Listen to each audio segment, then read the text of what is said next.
એટલે જળની અંદર, મગર એટલે આપણી આ બધી માયા, મારો દીકરો, મારો પરિવાર, મારું આ અંત સમયે કોઈ આડું આવે નહીં.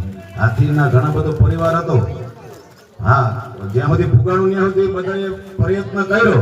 પછી હું કીધું કે ભાઈ હવે ભગવાન કરે સાચું, હવે આપણાથી પૂછાય એમ નથી. ત્યારે ગજેન્દ્ર જેવા જળ પ્રાણીએ ભગવાનને યાદ કર્યા. તો આપણે તો માણસ છીએ ભાઈ.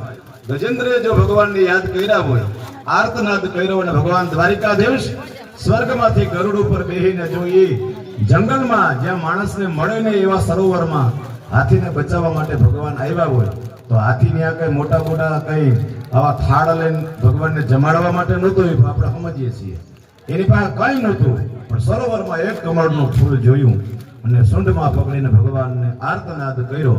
આર્તનાદ એટલે અંદરથી આવેલો નાદ, બારોબાર